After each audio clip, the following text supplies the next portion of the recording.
Quelle que soit ta prison, quelle que soit ta douleur, quelle que soit ta situation, Dieu fera.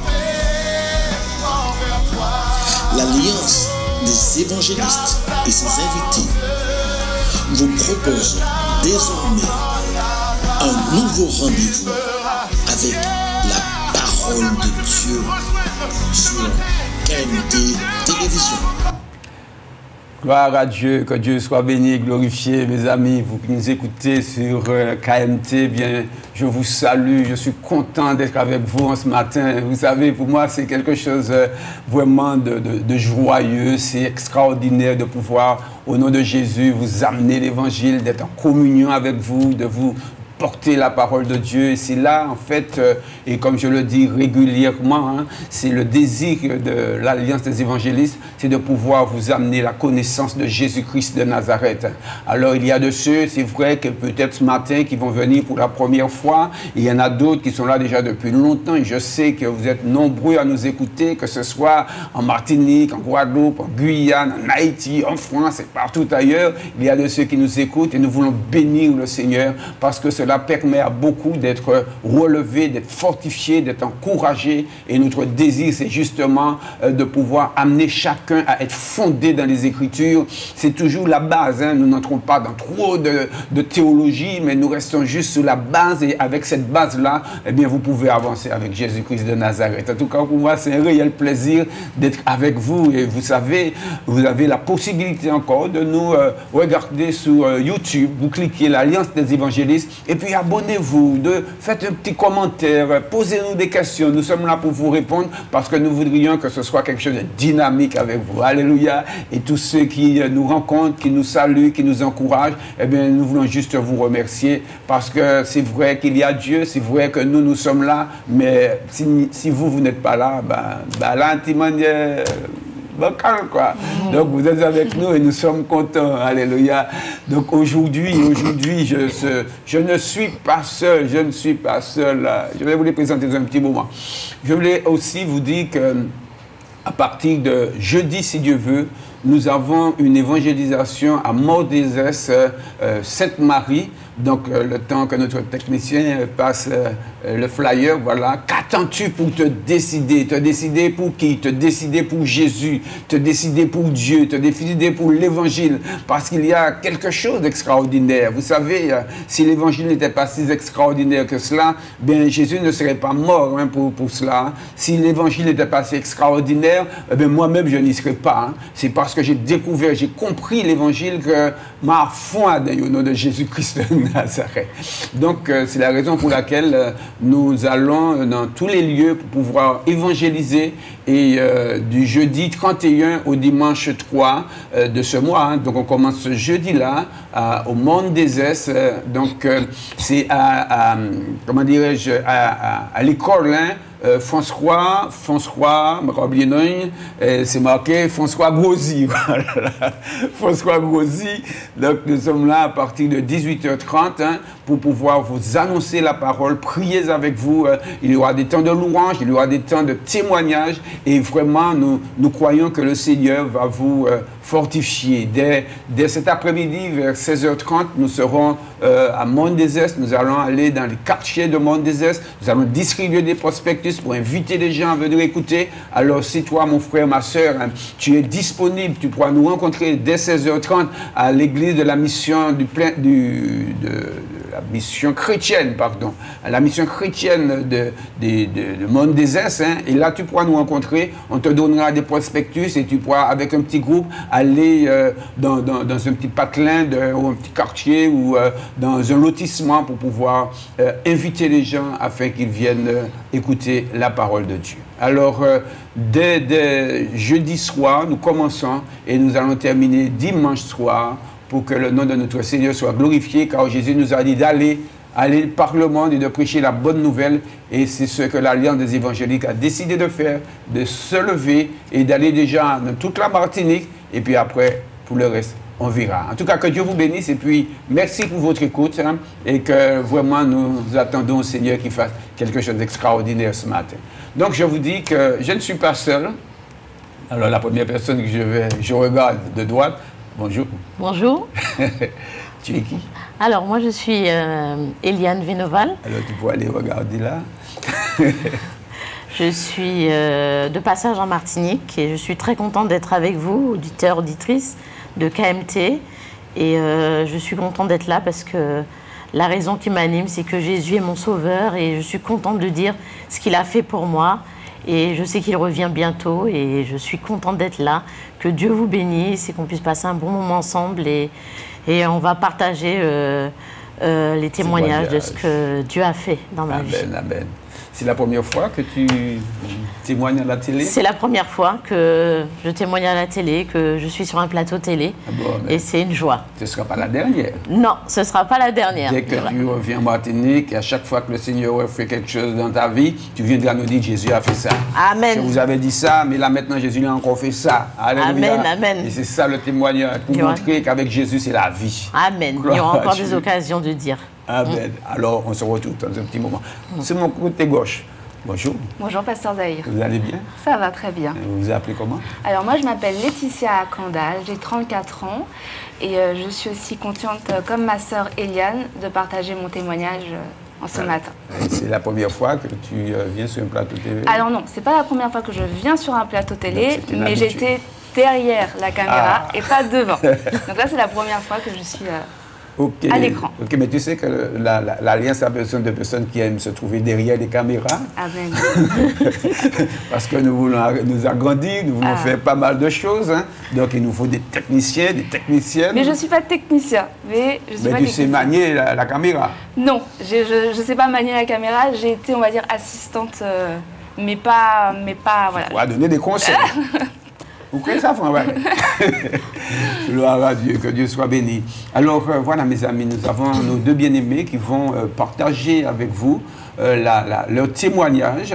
Donc, je connais un peu celui de notre sœur, mais celle de Laetitia, celui de Laetitia, je ne connais pas très bien. Alors, on va commencer par Laetitia. Tu es d'accord? Oui. On commence par Laetitia. Laetitia, alors, tu es là ce matin parce que tu as répondu un jour à un appel, et cet appel se trouve dans la parole de Dieu, dans Matthieu 28, à partir du verset 19, où le Seigneur dit d'aller de par le monde et de faire des disciples en son nom. Il nous demande d'annoncer l'évangile, et puisque nous, notre émission, c'est justement de parler de Jésus, de ce que Jésus a accompli dans nos vies, ça veut dire qu'un jour, tu as accepté, tu as reçu cette parole qui te permet aujourd'hui de pouvoir dire... Jésus est Dieu, Jésus est Seigneur, Jésus est Sauveur, Jésus est vivant, etc. Alléluia. Alors, est-ce que tu peux nous dire comment que ça s'est passé? Raconte-nous un petit peu l'avant, au moment, après. Dieu. Alors, moi, je suis née dans une famille qui ne connaît pas Christ. Je suis née dans une famille qu'on peut dire athée. Je suis fille unique de mes parents. J'ai été choyée par mes parents, mais c'est vrai que je n'ai pas eu cette éducation chrétienne, comme on peut voir notamment en Martinique, puisque j'ai été élevée en France. Mon papa d'ailleurs est marocain, donc avec un background musulman. Voilà. Ma maman est plus d'une famille catholique, mais j'ai vraiment pas été élevée du tout dans cette foi chrétienne. Donc, je me considère athée, je me considérais athée. Voilà. Et pour moi, ceux qui avaient la foi, ceux qui se disaient chrétiens, pour moi, c'était des gens faibles d'esprit. J'ai deux parents ingénieurs, deux parents scientifiques, donc qui sont très cartésiens. Mais je sais que par la gloire de Dieu, les choses commencent à changer. Mais c'est vrai que pour moi, je ne connaissais pas Jésus. Je ne cherchais pas vraiment à savoir qui était Jésus, pour dire la vérité. Pour moi, c'était un homme cloué sur une croix qu'on voit dans les églises catholiques. C'est tout. Et pour moi, les gens qui croyaient en ce Jésus, c'était des gens qui avaient besoin de se rattacher à quelque chose, parce que ça n'allait pas dans leur vie. Je m'arrête là. Et j'ai pas de souvenir, je réfléchissais en préparant mon témoignage, j'ai pas de souvenir qu'on m'ait prêché l'évangile. Ça peut paraître fou, mais je crois que j'ai pas de souvenir avant mes 21 ans. Et à mes 21 ans... Excuse-moi, mais tu côtoyais quand même des chrétiens? Absolument pas. Pas du tout? Absolument pas. D'accord. Pas du tout. D'accord. J'ai une amie que j'ai depuis très longtemps.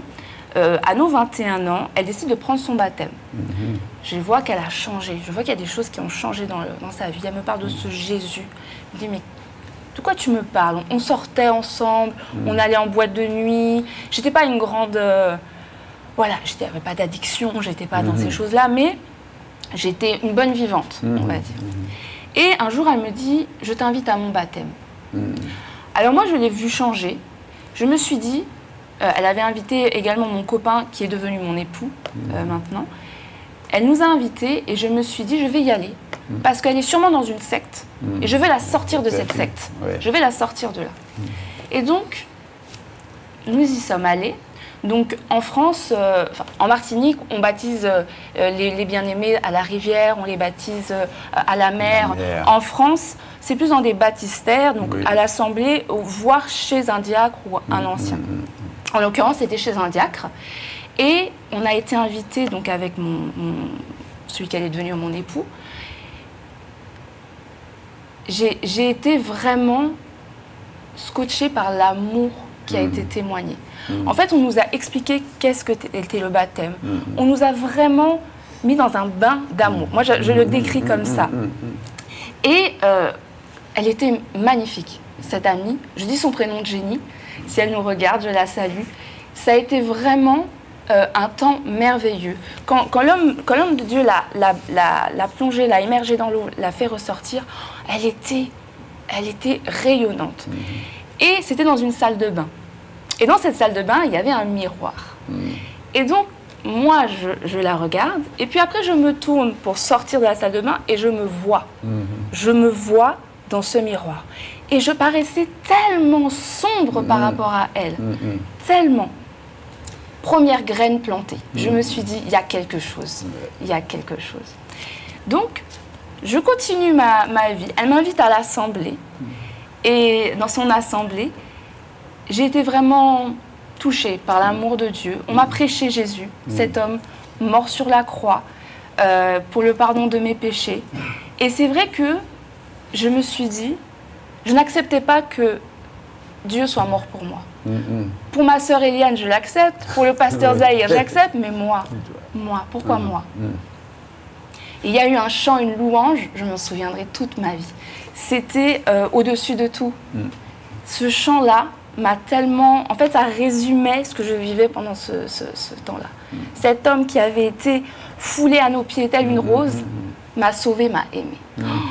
Ça m'a vraiment fait du bien. Mais ça ne m'a pas empêché de retourner dans le monde et de continuer mon petit cheminement. Alors, permets-moi, s'il te plaît, de reviens en arrière. Oui. D'accord. Mais pourquoi est-ce que tu n'acceptais pas cette vérité que Dieu, que Jésus est mort pour toi? Pourquoi? Je pense que c'était par rapport à mon identité, par rapport à comment je me voyais. Je pense que je n'acceptais pas, je ne le méritais pas. Pour moi, ça se méritait. Un sacrifice comme ça, ça se méritait. Et je n'avais pas encore conscience de cette grâce imméritée. Donc, ça s'est fait avec le temps, mais j'ai compris par la suite. D'accord.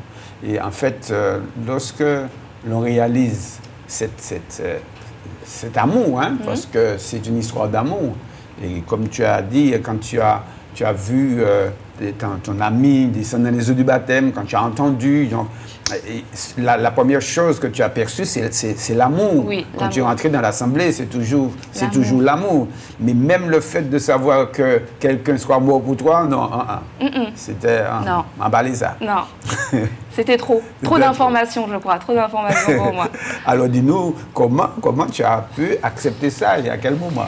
Alors en fait, on entend des témoignages où il y a eu un avant-après. Moi, je pense que c'est un processus. C'est un assemblage de graines qui s'est mis sur mon chemin, sur mon parcours en Christ. Et je crois que vraiment cette rencontre avec le Seigneur et cette acceptation, c'est en 2015, donc il y a 10 ans.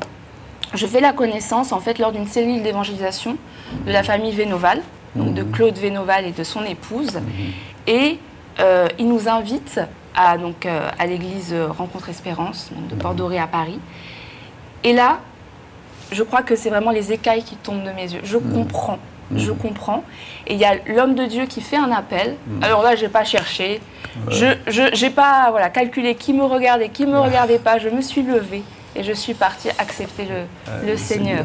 Oui. Amen, amen. Et à partir de ce moment-là, je ne parle pas des mois après, hein, mais juste l'heure d'après ou le lendemain. Comment toi, tu percevais cela encore? Est-ce qu'il y avait encore ce feu? Est-ce que tu te disais, mais est-ce que j'ai bien fait? Ou est-ce qu'il y avait des questions qui chamboulaient un petit peu dans ta tête? Je pense qu'en fait, vu que c'est un processus, quand j'ai pris ma décision, j'étais sûre. D'accord. Ce n'est pas j'ai accepté et puis je suis après commencé à me poser des questions. Je pense que les questions, je me les suis posées avant. Et quand j'ai pris cette décision, c'était clair pour moi. Okay. Alors, qu'est-ce que tu pourrais dire, hein? Il y a certaines personnes qui nous écoutent, hein, peut-être durant plusieurs mois, mais qui n'ont pas encore pris de décision avec le Seigneur par rapport au processus. Qu'est-ce que tu pourrais leur dire à ce sujet? Je crois qu'il faut vraiment être à l'écoute de Dieu. Je pense qu'il ne faut pas... c'est pas un homme qui nous convainc. On ne fait pas les choses pour les hommes. Parce qu'on parle de notre salut, on parle de nous, de nos choix. Personne ne se retrouvera avec nous le jour où on rencontrera Dieu. C'est nous devant le Créateur, c'est nous devant Jésus. Donc je crois vraiment qu'il faut se laisser le temps. Il ne faut pas presser les choses, mais il faut... Je pense que la parole de Dieu, la parole de Dieu est vraiment une lampe à nos pieds. Et c'est ça aussi qui nous permet de connaître ce Jésus et de nous permettre de prendre cette décision vraiment en toute connaissance de cause. Et par rapport à tes parents, oui. Alors, comment ça s'est passé? Alors, j'ai la grâce de Dieu d'avoir des parents formidables. Oui. Alors, même si mon papa, on va dire, est marocain de nationalité, il est franco-marocain, mais il m'a dit, j'en avais parlé avec mon papa. J'ai témoigné de ce que le Seigneur avait fait à mon papa. Et j'ai eu une relation un peu compliquée avec mon papa. Mais c'est un jour, le Seigneur m'a vraiment mis à cœur d'aller le voir. Parce que mes parents se sont séparés quand j'étais plus jeune. Et on a vraiment discuté. On a vraiment libéré le pardon, que ce soit lui, que ce soit moi, sur beaucoup de choses. Et donc j'ai pu lui témoigner, parce qu'il avait vu ce changement qui se créait en moi. Et il m'a dit, ma fille, si tu fais le bien autour de toi, moi c'est ce qui m'importe. Je ne crois pas vraiment à ce Jésus, mais il y avait quand même une petite graine, tu vois, Pasteur Zion, une petite graine qui était plantée. Il m'a dit, va, vas-y. Ouais, va en paix. En paix. Va en paix. En paix. Gloire à Dieu. Et ma maman, je n'ai jamais eu aucun souci. Voilà, elle est vraiment, comment dire, ouverte. On peut en discuter avec elle, même s'il y a encore un petit cheminement à faire par rapport à ça. Elle avait quand même déjà un petit arrière-plan catholique. Oui, elle a un petit arrière-plan catholique, mais ça ne fait pas tout, hein, parce que des fois, on a certaines croyances où des personnes nous ont déçus aussi. Donc des fois, c'est pas meilleur d'avoir un petit background catholique. D'accord. Alors, on va en revenir tout à l'heure par rapport au pardon. Hein, la démarche que tu as faite vis-à-vis de ton père, on va en reparler. Pourquoi? Parce que nous avons des personnes qui nous regardent aujourd'hui et qui très certainement, il y a ce petit problème de pardon. Donc tu vas tout à l'heure nous montrer comment tu t'es prise, qu'est-ce qui a fait que... D'accord? Okay. Et puis après, qu'est-ce que le Seigneur a fait pour toi jusqu'à aujourd'hui? Amen. Amen. Bien, on va voir notre sœur. C'est la droite. Notre sœur Véno. Elle a parlé tout à l'heure de Vénoval. Hein, elles sont mariées. Mon frère Vénoval, que le Seigneur te bénisse.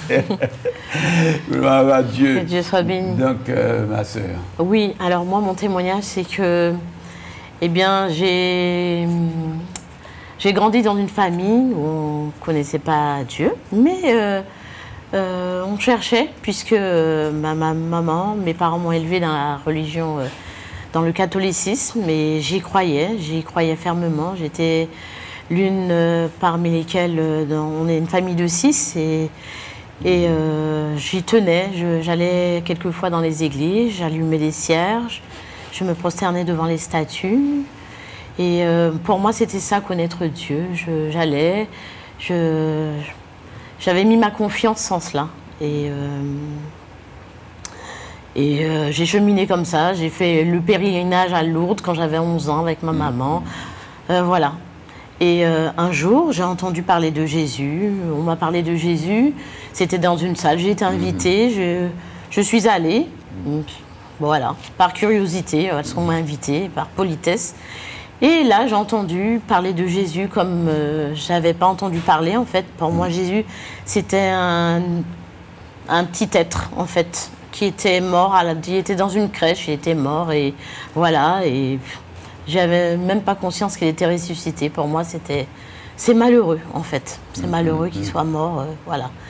Et quand j'ai entendu parler de lui, et que j'ai entendu les témoignages de ce que Dieu faisait dans les vies, j'ai dit, c'est pas possible. Les gens, soit ils ont été payés, soit ils mentent, parce que c'est incroyable. C'est incroyable, c'est pas possible.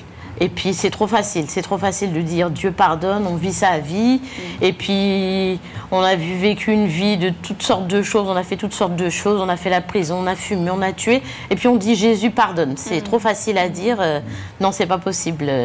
Donc je suis venue, on m'a réinvitée, je suis revenue plusieurs fois. Et puis, dans les premières fois, je me dis, oh, je ne suis pas comme ces gens-là, ils ont fait trop de choses. Et puis après, ils disent Jésus pardonne. Non, non, je ne suis pas d'accord dans ces affaires-là. C'est pas comme ça que ça se passe. Et puis, un jour, quand j'ai écouté la parole de Dieu, je me suis rendu compte que je suis un pécheur. Ça, je n'avais pas cette connaissance que j'étais pécheur. Je ne savais pas que le péché, ce que c'était le péché, ni que j'étais un pécheur, ni que j'avais une âme en moi. Je ne savais pas tout ça, en fait. On ne m'avait jamais parlé de ça. Et je me rends compte que je suis une âme vivante et que le péché est en moi. Et là, je me vois devant Dieu et je me dis, mais en fait, je suis pécheur. Même si je n'ai pas fumé, je n'ai pas bu, je n'ai pas volé, je n'ai pas fait toutes ces choses que disent les gens, mais je suis un pécheur.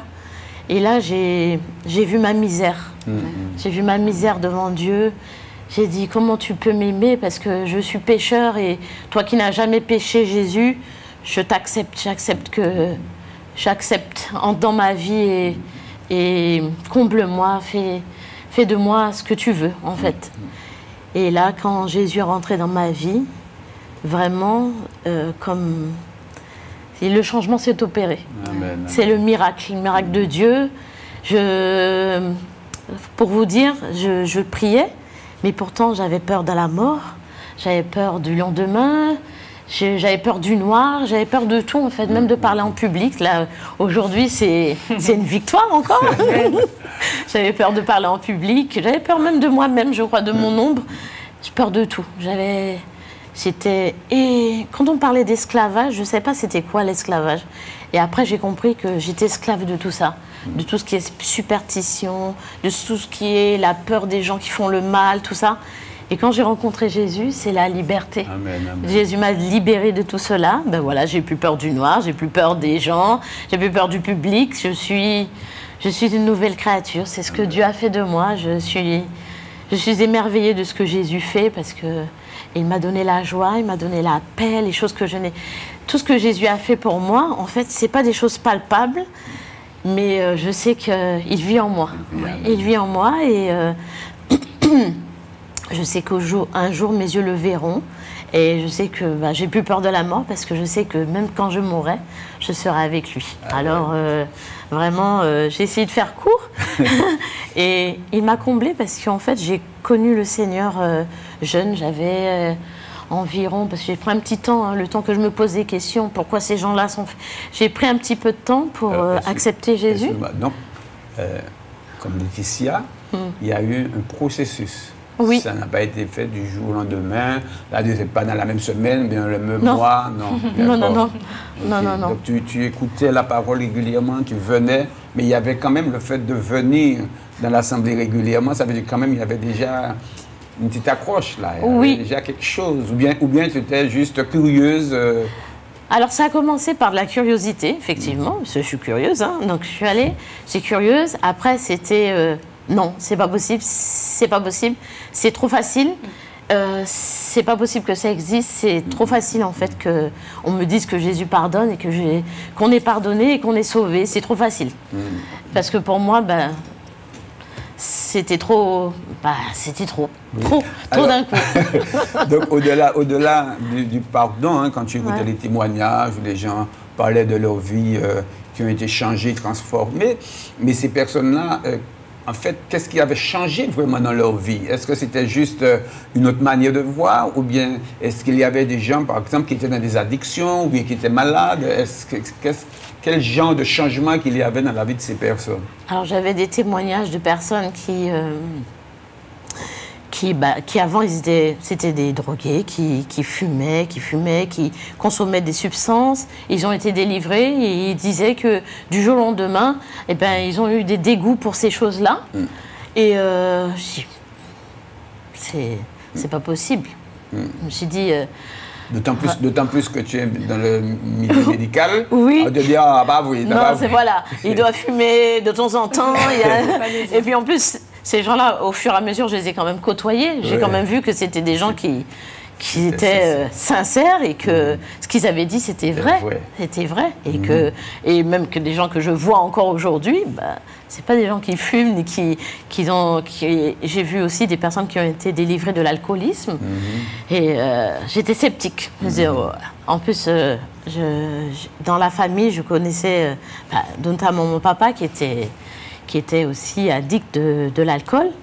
Et c'est comme ça que mes parents se sont séparés et que j'ai quitté la Martinique avec ma maman. Je ne vous ai pas raconté tout dans le détail. Et je me disais, c'est impossible.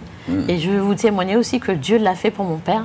Amen. Il a rencontré le Seigneur. Alléluia. Et il s'est donné à Jésus. Dieu l'a délivré de l'alcool, de ses addictions, de la colère, tout ça. Et j'ai vu mon père changer. J'ai dit... Dieu a transformé mon père. Alors, est-ce que tu peux dire aux personnes qui ont un membre de la famille ou bien qui sont eux-mêmes addicts de l'alcool ou autre forme d'addiction, tu peux leur dire, oui, moi je crois que Jésus est capable de vous transformer. Est-ce que tu peux leur dire encore aujourd'hui, ou bien est-ce que c'était des cas, il y avait quelques cas? Non. Je le dis, je le confesse ce matin, Jésus est capable de délivrer de l'alcool, de toutes sortes d'addictions. Il n'y a rien qui est impossible à Dieu. Et croyez en lui et appuyez-vous sur lui, vous verrez sa gloire. Voilà. Et est-ce qu'au-delà de les addictions, changement de vision, est-ce qu'il y avait d'autres formes de changement par rapport, par exemple, les gens malades, etc., où tu as vu des personnes, comme je dis, toi quand même qui es dans le milieu médical, donc tu sais, tu connais les choses, tu les côtoies tous les jours. Alors, est-ce que tu as vu des personnes qui vraiment ont été guéries de leur maladie? Oui. Je peux témoigner que j'ai vu des gens qui étaient atteints de grosseur, de tumeurs et qui ont été guéris et qu'on a eu les certificats du médecin attestant que oui, il y avait une grosseur et elle a disparu. Amen, oui, amen. Je l'ai vu, j'ai entendu le témoignage et j'ai vu les documents qui attestent que la personne est guérie. Et par rapport à ton père, donc Et par rapport à mon père, j'ai vu la transformation. Quand ça s'est passé en Martinique, mon père a rencontré le Seigneur en Martinique alors que j'étais en France. Quand je suis venue en vacances, j'ai vu la transformation de mon père. Amen. Je l'ai vu, il allait rendre un culte au Seigneur et il était là chantant, louant le Seigneur. Et puis quand il est rentré, d'habitude il prend son petit rhum. Tous les week-ends, il est alcoolisé. Et là, j'ai vu mon père... comment dirais-je, transformé, il est serein, semaine comme week-end, j'ai vu. La gloire de Dieu. Et là, quand j'ai vu mon père, vraiment, parce que c'était très proche et je connais mon père, je connaissais mon père, c'est pas comme si on m'a raconté. Là, je l'ai vécu, j'ai vécu avec lui, je l'ai vu et j'ai vu la gloire de Dieu. Amen. Donc, nous pouvons dire que oui, Jésus, aujourd'hui encore, il sauve, il guérit. Il délivre de toute forme d'addiction. Amen. Il fait du bien, il donne la paix. Amen. Mais au fait, combien tu as payé pour tout cela? C'est ça le problème. C'est ça. C'est pour ça que je disais que c'était trop facile. Parce qu'on ne m'a rien demandé. Jésus avait déjà tout payé. Quand on m'a dit Jésus a tout payé, je veux. De toute façon, j'ai rien à perdre. Puisqu'il a déjà tout payé, j'ai rien à payer. Alors je te donne ma vie et il a transformé ma vie. Et ça, aucun homme ne pouvait me donner cette paix et aucun homme ne pouvait me délivrer de la peur. La peur, je ne sais pas comment définir ça, c'est quelque chose qui vous envahit et qui vous empêche de vivre, qui vous tient. Voyez? Et vous êtes tétanisé par n'importe quoi, mais en fait, quand tu rencontres Jésus, il te donne la liberté. Je te posais la question tout à l'heure à Laetitia, comment elle s'est sentie. Et bien moi, quand j'ai rencontré Jésus, quand il est descendu dans mon cœur, et ben je me suis sentie légère. Amen. Légère, la paix, et comme si flottant en fait. Je suis débarrassée de beaucoup de choses que je ne sais même pas. Et en fait, je me suis sentie légère jusqu'à ce jour. Amen. Je me sens toujours légère. Alléluia. Donc, lorsque l'on parle de Jésus, on ne parle pas de mythe. Ce n'est pas juste une histoire, Oui. quoique c'est quand même une histoire, mais avec un grand H, puisqu'il y a quelque chose de palpable. Donc, pour toi, aujourd'hui, encore, on peut annoncer, comme l'Alliance des évangélistes le fait, comme ton mari aussi le fait. Oui. Parce que c'est dommage qu'il ne vienne pas nous dire un petit peu ce que le Seigneur lui permet de faire un petit peu partout. Il aura La l'occasion. radio, il aura l'occasion, d'accord. Donc là, tu peux annoncer aujourd'hui à la télé que oui, Jésus est capable de changer votre vie. Amen. Tu peux le leur dire. Oui, Mais Jésus dis-le. est capable de changer votre vie. Faites-lui confiance et abandonnez-vous à lui. Ne vous abandonnez à aucun homme, mais à Jésus. À Jésus, à Dieu, parce qu'il vous a tellement aimé. Moi, c'est ce qui me dépasse, c'est que Jésus m'a tellement aimé, Dieu m'a tellement aimé qu'il a donné Jésus. Et abandonnez-lui à lui, parce que lui, il a tout abandonné pour vous. Et il vous aime d'un amour que personne ne peut vous aimer. Alors abandonnez-vous à lui, vous verrez le changement dans votre vie. Amen. Alléluia. Alors, on va y revenir tout à l'heure. D'accord, je retourne vers Oui. Laetitia. D'accord, Oui. Laetitia. Oui. Alors, Laetitia, alors qu'est-ce que tu penses de tout ce qui a été dit? C'est magnifique. J'ai envie de me reconvertir, vraiment c'est beau. Vraiment c'est magnifique. Alléluia. Donc, nous avons parlé tout à l'heure de pardon. Oui. Comment est-ce qu'on est capable d'aller vers quelqu'un, soit qui nous a fait du tort, je ne pense pas que ton père t'ait vraiment fait du tort, mais il Non. avait très certainement des petites choses Oui. entre vous qui n'allaient pas, comme Oui. la plupart des parents, entre Voilà. parents et enfants. La Bible Voilà. nous montre clairement, d'accord? Mais comment est-ce que tu as pris sur toi pour aller vers ton père, pour en fait vous réconcilier? Mais qu'est-ce qui s'est passé? Mais pourquoi d'ailleurs as-tu fait ça? Alors, il faut savoir que moi j'ai souffert en fait ce qu'on peut appeler l'abandon. Là? L'abandon. Ok. C'est-à-dire que mes parents se sont séparés. Mon père est parti du foyer. Même s'il est resté s'occuper de moi, je ne peux pas dire que mon père a disparu du jour au lendemain. D'accord. Ça, non. Il s'est toujours occupé de moi, mais il n'était plus dans le foyer. D'accord. Donc, j'ai été élevée principalement par ma Par ta maman. maman. Et je le voyais de temps en temps. Mais c'est vrai que je souffrais de ça. Forcément, bien une sûr. famille, une bonne famille structurée, c'est un papa Ouais. et une maman. Et j'en ai souffert parce que j'allais voir mes amis au lycée, au collège, qui avaient Oui, le tu papa, les vois, la maman. ouais. Et je trouvais ça formidable. Je devais trouver ça formidable. Et je commençais mon cheminement avec Christ. Et un jour, j'étais en voiture. Et le Seigneur me parle en disant, va voir ton papa. Attends. Attends. Qui ça fait? Le Seigneur me parle. Tu as Jean- entendu voix, là?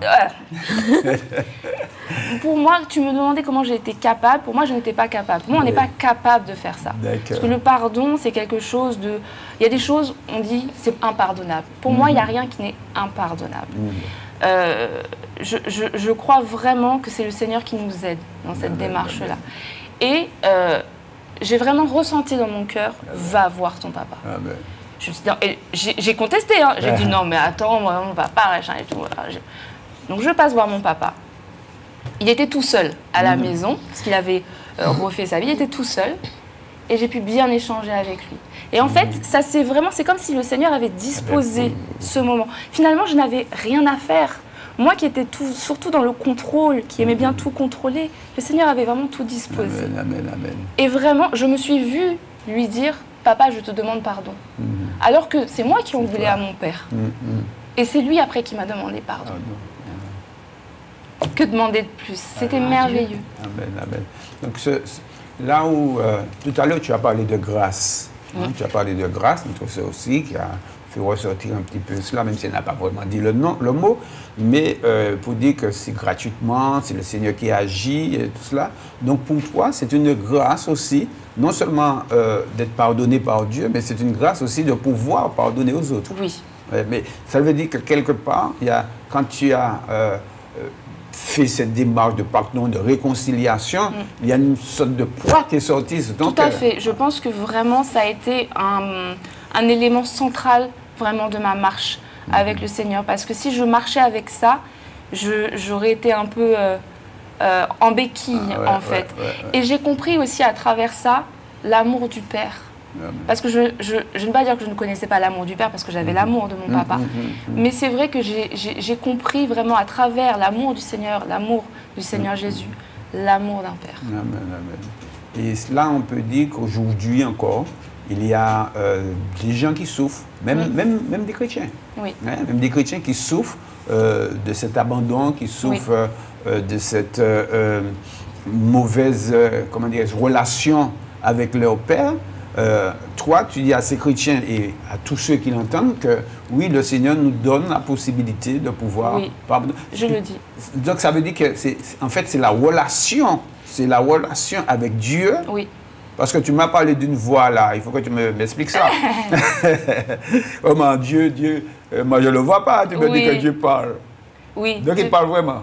Il parle vraiment. Amen. Alors je n'ai pas entendu une voix distincte comme toi je t'entends, mais j'ai vraiment ressenti dans mon cœur le « va voir ton père ». Et ça ne venait pas de moi parce que moi je n'avais pas envie d'y aller.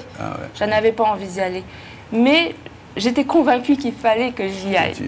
Et cette voix-là me disait « va voir ton papa ». Voilà. Donc nous pouvons dire, vous qui nous écoutez, nous pouvons dire que le Seigneur, il nous parle à travers notre conscience. Et fort souvent, nous nous battons. Peut-être que toi qui es en train d'écouter, te dis, ah oui, effectivement, il faut que je le fasse. Mais au fond de toi-même, tu te bats. Tu te dis, non, moi, je ne peux pas aller, il fait moi ça, comment il faut que je aller. Mais on oublie que, surtout et particulièrement nous qui avions donné notre vie à Jésus, on oublie que c'est une histoire aussi de pardon. Hein, une histoire de pardon entre Dieu et nous. C'est ça, exactement. Le pardon, en fait, je pense que si on ne pardonne pas aux autres, en fait, ce sera difficilement acceptable que dans notre conscience, on accepte que Dieu nous pardonne. En fait, je pense que c'est tout un principe. Il faut comprendre vraiment que Dieu nous pardonne, que Dieu nous aime, que Dieu est mort à la croix pour nous, peu importe ce qu'on a fait, peu importe notre background. Je l'ai dit, j'aime pas le terme grand témoignage, parce qu'on a tous un grand témoignage en Jésus-Christ. Mais je n'étais pas une bandit, et pourtant Jésus est mort pour moi. C'est ça. Vraiment, parce qu'en fait, Jean 3,16 le dit, Dieu en fait a tant aimé le monde, c'est-à-dire chacun. Le monde, c'est tout le monde, c'est toi, moi, mon voisin. Et à travers ça, je pense que si on comprend vraiment que Dieu est mort pour nous sur la croix, il nous a pardonné, alors nous aussi, il nous a donné le pouvoir, la capacité de pardonner. Amen, amen, amen. Ça vient de Dieu. Amen. Tout vient de Dieu. Ça vient de Seigneur. Ma sœur, qu'est-ce que tu penses du pardon? Aller vers quelqu'un pour lui dire, allez, je te pardonne, ou lui demander pardon. Est-ce que tu as vécu ce genre de choses aussi? Situation? Oui. Je veux dire que de moi-même, je peux pas le faire. Parce que si je regarde à moi-même, je regardais à tout ce qui a été fait, tout ce qui a été dit, la rancœur va venir. Mais quand je regarde à Dieu, à Jésus, tout ce qu'il m'a pardonné, eh bien, je peux dire que c'est pour le Seigneur. C'est pour le Seigneur, c'est pour toi, c'est pour te plaire. Je pardonne parce que toi, tu m'as pardonné. Tu m'as pardonné. Il n'a pas hésité, Jésus, à me pardonner. Il n'a pas regardé à qui j'étais, ce que j'avais fait. Il ne me reproche rien. Il ne revient pas sur mon passé. Et le pardon, c'est ça aussi. C'est quand on pardonne, c'est oublier. C'est ne pas dire « Ah, je pardonne, mais j'oublie pas ». Non. Quand Dieu il nous a pardonné, il nous a pardonné, point. Il ne nous repointe pas sur ce qui est passé. La vie passée, c'est ancien. Et tout est devenu nouveau. Et il nous accepte comme on est. Et nous aussi, je crois que dans le pardon, c'est ça. On pardonne, on oublie, on jette en arrière tout ce qui s'est passé.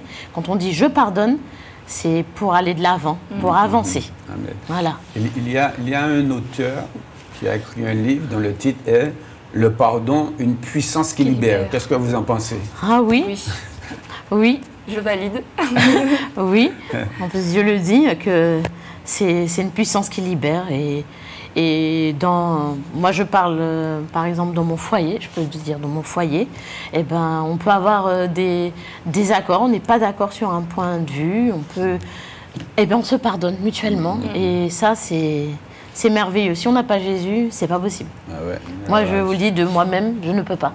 C'est parce que Jésus est venu habiter dans mon cœur qui me donne à aimer et à pouvoir pardonner. Ça, c'est divin, c'est divin, ça vient de Dieu. alors, tu viens de dire quelque chose. Oui. Tu viens de dire quelque chose. Jésus est venu habiter dans mon cœur.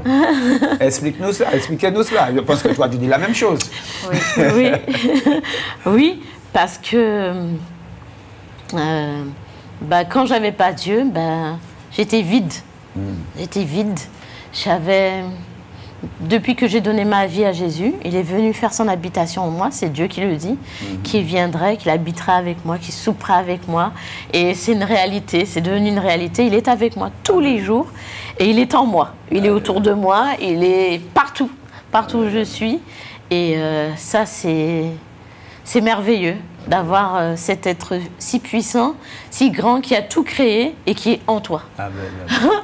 Alors, si vous voulez que Jésus soit en vous, que Dieu vive avec vous tous les jours, faites l'expérience, demandez-lui de venir habiter en vous et vous verrez, c'est merveilleux. Voilà. Merci Laetitia. Je rejoins ma sœur Eliane. C'est vrai que quand on dit que le Seigneur habite en nous, moi, ce sont mes oreilles, mes yeux, ma bouche, c'est mon cœur. En fait, il a tout changé. J'avais une façon de voir les choses, de voir le monde, de voir les gens. Il a tout changé, tout bousculé.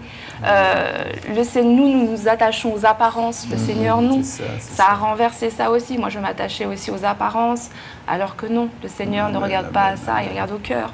Et oui, il a vraiment tout changé. Il a changé ma vie et il a transformé, je crois, le plus important, mon cœur. Donc, tout cela, lorsque je dis la Bible nous parle de foi. Oui. Donc, tout cela, c'est pas la foi. Oui. C'est-à-dire, comme tu ne peux pas saisir Jésus comme ça, non. On ne peut pas saisir, je ne sais pas moi, prendre sa grâce comme ça, on ne peut pas prendre le pardon comme cela. Oui. Donc, c'est une histoire de foi. C'est quelque chose qui se passe à l'intérieur. C'est une conviction profonde que Jésus il habite au milieu de nous. Pas seulement au milieu de nous, mais en nous. Et donc, ceux qui nous regardent, tant qu'eux-mêmes ils ne vont pas faire l'expérience de cette foi, de saisir par la foi, de croire en fait en ce que Jésus nous enseigne, ainsi que ses disciples, mais nous allons passer en fait à côté.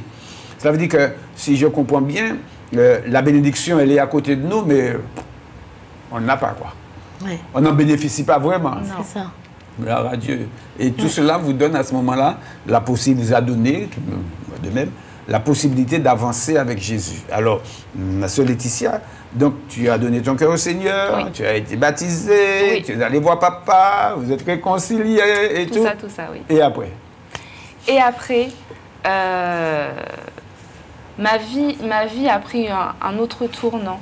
J'ai vu en fait vraiment les changements, mais des changements progressifs. Avant, je lui parlais d'une certaine manière. Je ne parle plus d'une certaine manière. Avant, je m'habillais d'une certaine manière. Voilà. Et comme je l'ai dit avant, c'est le cœur, vraiment. Parce qu'on peut me dire, il ne faut pas t'habiller comme ça, il ne faut pas parler comme ça et tout.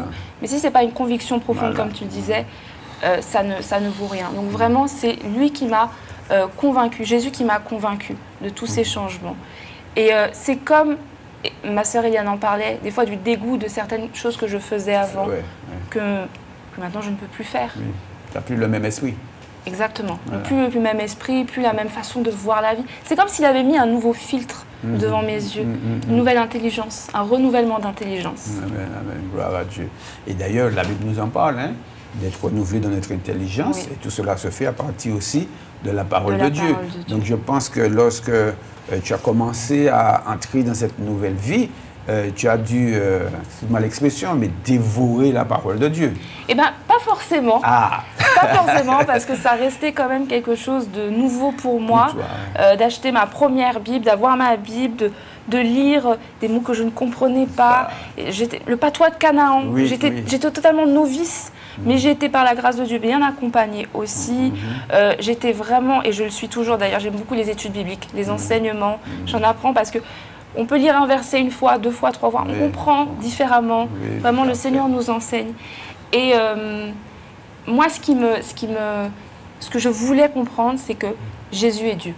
Parce qu'il n'est pas qu'un homme, il n'est pas que le fils de, mais c'est vraiment Dieu. Et je voulais vraiment comprendre à travers les Écritures, pour notamment aller en parler autour de moi, évangéliser plein de personnes, et notamment des personnes d'autres confessions, on va dire, des musulmans et autres, que Jésus est vraiment Dieu.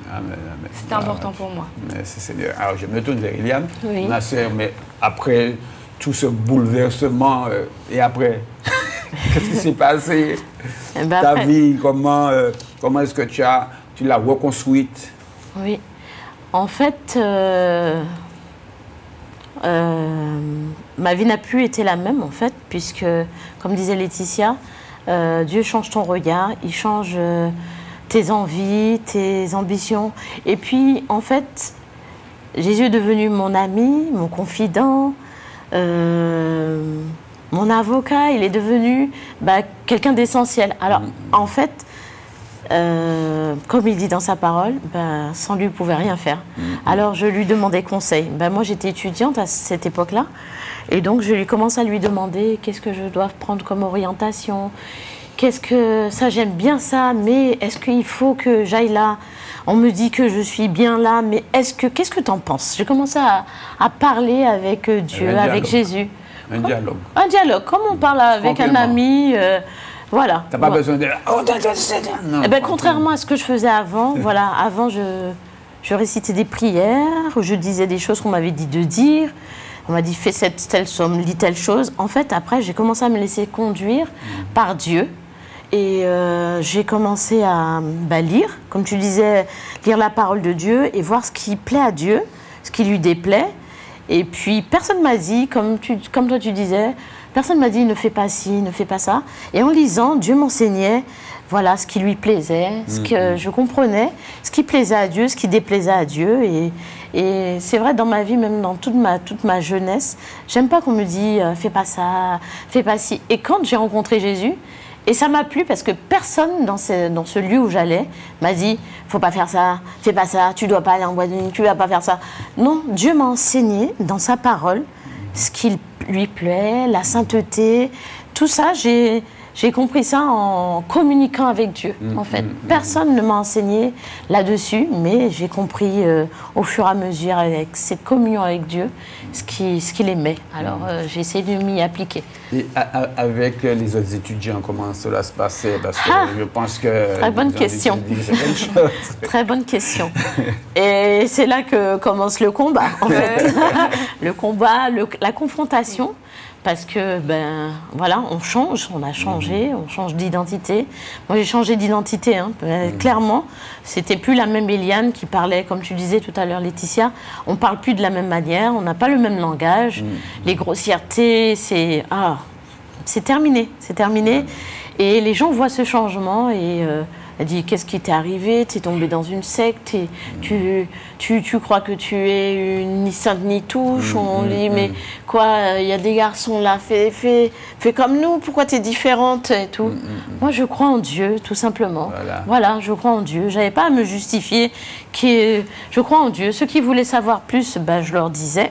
Et sinon j'avais pris ma position, j'avais décidé de suivre Jésus et personne ne pouvait faire ce que Jésus a fait pour moi, donc je n'avais compte à rendre à personne, en fait. Voilà, j'ai pris ma décision. Jusqu'à aujourd'hui, j'ai pris une décision de suivre Jésus, de fixer mes yeux sur Jésus, et c'est lui qui me fait du bien, c'est lui qui est mort pour moi. Donc voilà, c'est un choix de vie. Voilà. Et je vous conforte, je vous prie de choisir Jésus et vraiment de le laisser vous conduire. Parce que les hommes, quelquefois, ils ont des bons conseils, des bonnes idées, mais voilà, ils ne connaissent pas l'avenir. Eux aussi, ils ont besoin de conseils et le divin conseiller, mon divin conseiller, c'est Jésus. Voilà. Il nous reste 10 minutes. Ça passe vite, hein? Je vous ai dit. Donc, vous qui écoutez, si vous voulez bien leur poser une question, vous avez quelque chose à nous dire, un commentaire, au 48 44 25 sur KMT. Après, vous pouvez me rappeler sur mon portable de 86 52 32. Mais là, tout de suite, en direct, il vous reste 10 minutes. Si vous voulez poser une question, parce que vous-même, vous cherchez aussi, elle pourrait vous répondre. Hein. Donc, appelez-nous, il vous reste que 10 minutes, j'ai dit 48 44 25. L'Alliance des évangélistes sur KMT Télévision ce matin, avec Laetitia et Eliane. Parfois, je cherche le nom, j'ai tellement l'habitude de dire ma soeur pour Vénoval. Alors, Laetitia, notre soeur a fait ressortir des problèmes qu'elle avait avec ses amis étudiants et étudiantes. Et toi, comment ça s'est passé? J'étais encore à l'école? J'étais en... Alors, vu que c'était un processus, ça s'est passé sur, on va dire, de longs mois. Ah. Mais oui, j'étais étudiante. J'étais étudiante et je commençais à travailler. Et c'est vrai que, en plus, je travaillais j'étais étudiante dans la région parisienne, sur Paris. Donc voilà, où il y a beaucoup aussi d'endroits pour sortir, voilà, avec des étudiants Paris. Voilà, Paris. Et oui, ils ont vu la différence. Mais c'est marrant parce que dans un groupe d'amis, on peut avoir celui qui ne veut rien savoir, une autre personne qui est un peu plus curieuse. Et voilà, donc il faut s'adapter à chacun. Mais comme me disait justement Eliane, on n'a pas à se justifier pour se justifier. Jésus nous a justifiés, on n'a rien de plus à dire. En fait, simplement, je pense, nous-mêmes, nous sommes un témoignage. Simplement par nos choix, par la façon dont nous parlons, la façon dont nous prenons nos décisions. Nous sommes un témoignage.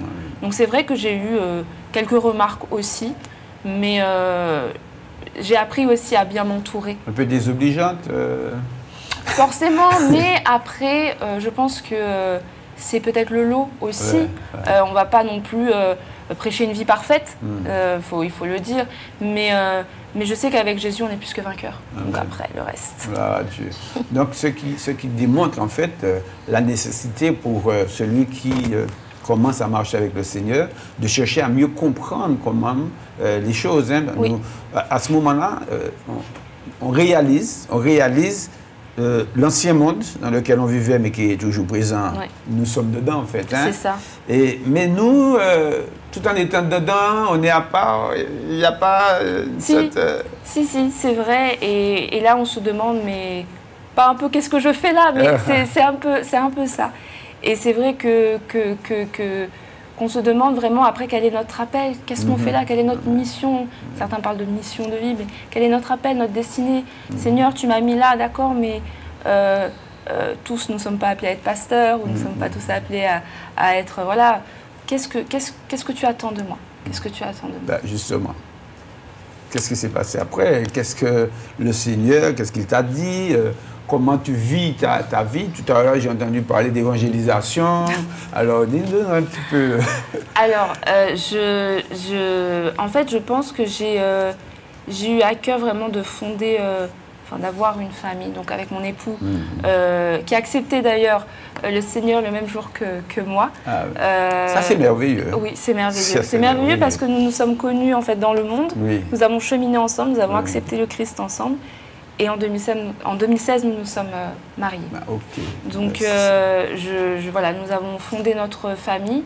Et c'est vrai que j'avais besoin vraiment de rester avec mes enfants, de les élever, de rester avec eux jusqu'à ce qu'ils rentrent à l'école. Donc, actuellement, ma fille est à l'école, est rentrée en petite section. Mais voilà, j'avais vraiment besoin de prendre ce temps avec ma famille. Et je pense que c'est ce que toute femme servante de Dieu, je pense que vraiment quand on a notre famille, on doit d'abord se tourner vers notre foyer pour vraiment, on est la base aussi de notre foyer pour pouvoir par la suite grandir en Christ. Ouais. Donc il y a des enfants, il y a la famille, oui. D'accord, mais il y a les autres. Il y a les autres. Alors, qu'est-ce que tu fais avec les autres? Tu t'en mis pour eux? Non, moi je pense que vraiment j'ai cet appel vraiment de consolation envers les autres. De vraiment d'être avec les gens qui ont traversé peut-être différentes difficultés dans leur vie, qui ont besoin de pardonner, qui ont besoin de guérison et de cheminer. Parce que on a tous vécu des blessures, peu importe, des grandes blessures ou peut-être de moins grandes, mais en tout cas, je crois que je suis amenée à accompagner les gens dans un processus de guérison. Ok, une sorte de restauration. De restauration, oui. Parce qu'il y en a beaucoup. Oui. Même dans nos assemblées, nous réalisons qu'il y a beaucoup de personnes qui vivent encore avec des blessures passées, qui ont accepté Jésus, mais qui vivent avec ces blessures passées. Oui. Donc, qu'est-ce que tu peux leur dire, hein? Je peux leur dire que Jésus est la solution, mais il y a aussi des hommes et des femmes, des servantes, des serviteurs de Dieu qui sont là aussi, qui ont un appel aussi pour vous aider. Et je pense qu'il ne faut pas aussi, en Martinique, je peux parler parce que ça va faire 4 ans maintenant que je suis en Martinique, je pense qu'on a tendance à cacher aussi nos blessures. On veut faire le super chrétien, la super chrétienne, j'ai la foi, rien ne peut m'abattre, etc. Sauf qu'on reste des humains, on reste des humains. Et il y a des moments difficiles, même en Christ, il y a des moments difficiles. On peut avoir certaines blessures aussi. Et il faut savoir aussi bien s'entourer. Et je crois que le Seigneur est capable de nous restaurer dans toutes nos afflictions. Amen, amen. Je me tourne vers Eliane. Merci Laetitia. Je me tourne vers Eliane. Eliane, alors notre sœur a fondé sa famille avec son chéri tendre époux, les enfants, elle s'est occupée des enfants. Puis après, bon, il y a les autres. Et toi, dis-nous, après tout cela, après tes études, comment ça s'est passé? Oui, pareil, j'ai prié. J'avais le désir de me marier aussi. J'ai demandé au Seigneur un époux. Et le Seigneur a béni, il m'a donné mon époux. Et vraiment, on a fondé ce foyer basé sur Jésus-Christ. Oui, le fondement. Et vraiment, c'est merveilleux de construire en Christ parce que c'est une valeur sûre. Quand on construit en Christ, les tempêtes peuvent venir, le vent peut souffler, la tempête peut venir. Et de toute façon, elle viendra parce qu'on vit dans ce monde. Et la maison est bâtie sur le roc, alors elle tient ferme, elle reste debout parce que Jésus est là. Voilà. Et le Seigneur m'a secouru, m'a béni, m'a donné un époux. Et il m'a donné des enfants, il m'a comblé de joie. Au-delà de toute mesure. C'est vrai, de toute mesure. Et à ce propos, je voudrais aussi lancer un petit message à la jeunesse pour leur dire, c'est la jeunesse en Christ qui attend Seigneur, que le Seigneur les bénisse sur ce point, leur dire que ne regardez pas à l'apparence, parce que Dieu ne regarde pas l'apparence, ne regardez pas à vos propres critères, mais faites confiance à Dieu, faites confiance à Jésus, parce qu'il peut tout. Il n'y a rien qu'on puisse maîtriser, il y a des choses qu'on voudrait maîtriser nous-mêmes, et qu'on dise, là, ce sera mon choix. Non, laissez Jésus choisir pour vous. S'abandonner, c'est pas facile, mais on s'exerce à s'abandonner à Jésus. Et avec lui, on n'est jamais déçu, jamais confus, parce que tout ce qu'il veut pour nous, c'est notre sauveur. Et tout ce qu'il donnera, tout ce qu'il nous donnera, ce sera bon pour nous. Alors, je vous exhorte à faire confiance dans tous les domaines de votre vie à Jésus, à vous abandonner à lui, parce que sa bénédiction, c'est celle-là qui enrichit. Amen. Alors, je vais me retourner vers Laetitia pour dire le mot de la fin. Il nous reste 1 minute, alors juste en quelques secondes. En quelques secondes. Je reviens vers toi. Alors, dis 3 mots. En quelques secondes, Jésus-Christ est le chemin, la vérité et la vie. Je pense que c'est résumé en ce verset-là, que le Seigneur vous trouvera la vie dans le Seigneur Jésus-Christ. Vous trouverez la vérité, parce qu'aujourd'hui, chacun veut faire sa vérité, mais le Seigneur Jésus est la vérité. Et c'est le chemin à suivre pour avoir vraiment la vie éternelle. Et même avant cette vie éternelle, la vie après la mort, vraiment une vie bénie, remplie de bénédictions. Et où on peut vraiment compter sur lui à chacune de nos épreuves. Parce que comme l'a dit ma sœur Eliane, la vie est faite aussi de difficultés, mais en Jésus, on est plus que vainqueur. Amen. Eliane, 2 mots, parce que l'heure est arrivée. 2 mots, suivez Jésus, donnez votre cœur à Jésus, vous serez heureux.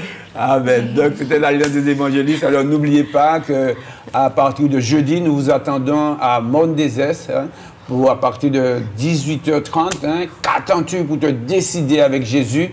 Et tout au long de la semaine, nous allons repasser ce flyer, cette annonce, pour que vous puissiez vous y trouver. Vous serez avec nous, amenez vos amis, amenez vos parents. Nous allons prêcher la bonne nouvelle de Jésus-Christ. Nous allons prier pour les malades. Et puis vous verrez, le Seigneur, il est celui qui fait du bien. Alors, n'oubliez pas, et nous pouvons dire déjà merci à Laetitia, merci à Eliane.